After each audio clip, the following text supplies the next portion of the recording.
Today's episode of Morning Coffee with Cameron is brought to you in part by Hooktheory. Hooktheory not only has a bunch of great free resources, but some of my favorite affordable books to learn about music theory, songwriting, and composition. If you want to check it out for yourself, you can use my affiliate link down in the description below to help support the channel so I can make more videos like this one.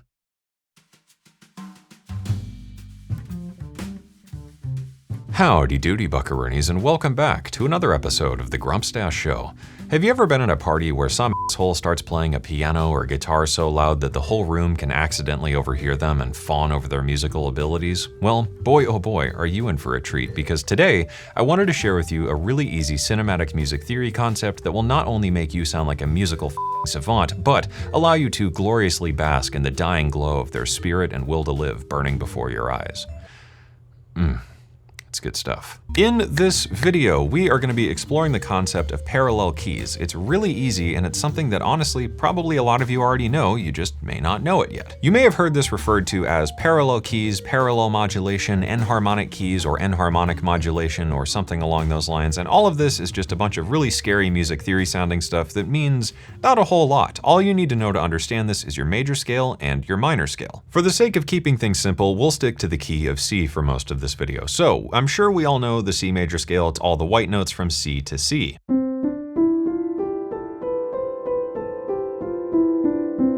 Now, the C minor scale is the same thing with the 3, 6, and 7 flattened. I'm sure you all know these already, and that's all you need to know to master this concept. Inside of every scale, there exist what are called diatonic chords. These are chords that can be built up of only the notes in that scale. So for the sake of argument, we're going to stick to just triads, or chords made up of only 3 notes. So in the key of C major, we have C major, we've got D minor, E minor, F major, G major, A minor, B diminished, and back up to home bass, C. In the key of C minor, we have C minor, D diminished, E flat major, F minor, G minor, A flat major, B flat major, and back home to C minor. Now, what parallel keys are is basically just borrowing stuff from one or the other. So if we're in major, we can borrow some chords from minor. If we're in minor, we can borrow some chords from major and build these really cool sounding chord progressions. This is a really easy way to spice up your chord progressions because we're really just playing with colors here. We're not really doing all that much that's super fancy. And I think we all tend to get stuck in certain keys now and again. Like I've been really stuck in F sharp minor lately. I don't know why, it's just immensely satisfying. But instead of getting stuck playing, the same stuff out of the same minor scale,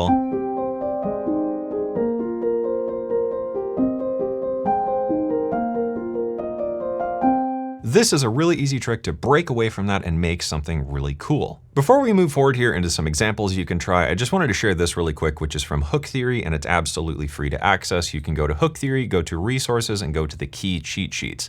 Here I've got C major. It tells me all the notes in the C major scale and the most popular chords. I can then pull up the C minor scale, get the notes of the scale and the most popular chords of it. This way I could swap between the two and find which ones are more common and which chords I could swap out to try doing these parallel key changes. I really can't recommend Hooktheory enough because not only is this free to access, but if we go down to the bottom, they literally have this for every key and every mode. So it really makes it easy to start learning and experimenting with some new modes and ideas. And they even show the relative keys for whatever you're working in currently. So you can learn modulation between keys and all sorts of other crazy stuff, but maybe that's something we'll touch on more in a later video. All right, moving on to a couple practical examples of this that you can use. One of the most common ones I can think of is a major 4 to minor 4 to 1. This is extremely popular in pop music, country music, electronic music. I mean, really every genre of music has used this trick at some point. It's also really common in cinematic music. It sounds something like this. So we're like,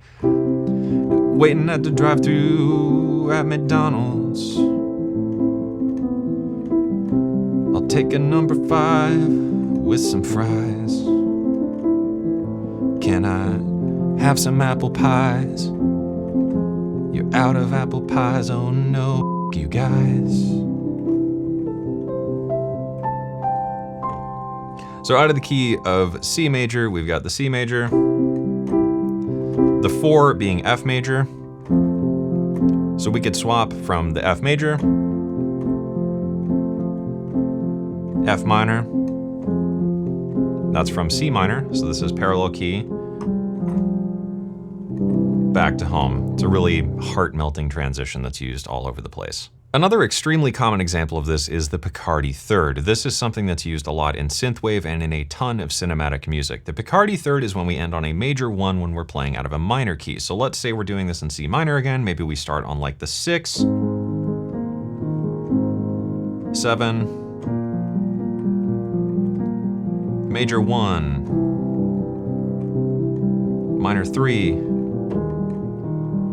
6, 1. So in synthwave terms, chugga chugga chugga chugga chugga chugga.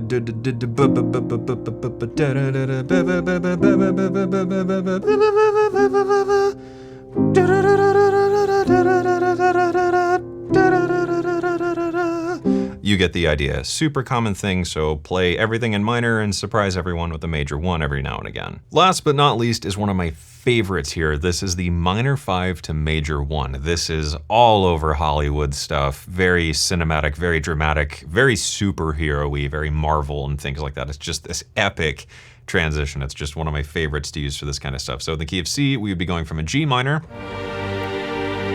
to the 1. Like, God, that just sounds so cool. It's very Jurassic Park, very Marvel, very things like that. So we could even do something fancier with it, like maybe we could do a G minor over D, drop down to something like that. We could even do a G minor over C and get this really funky kind of sus4 thing.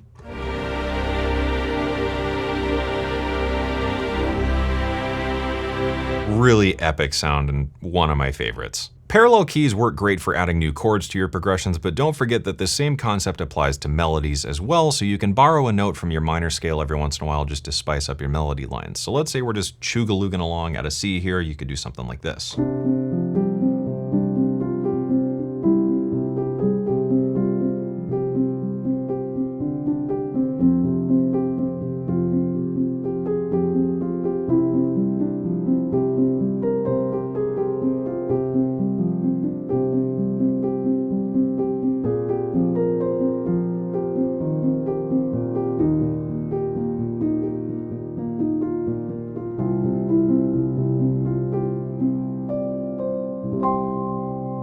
And that's pretty neat. Parallel keys are a ton of fun and really easy to utilize. All you need to know is your major and your minor scale in the key, and you can just start borrowing stuff to make yourself sound awesome. So as one more example, let's hear this in action with something out of, I don't know, A.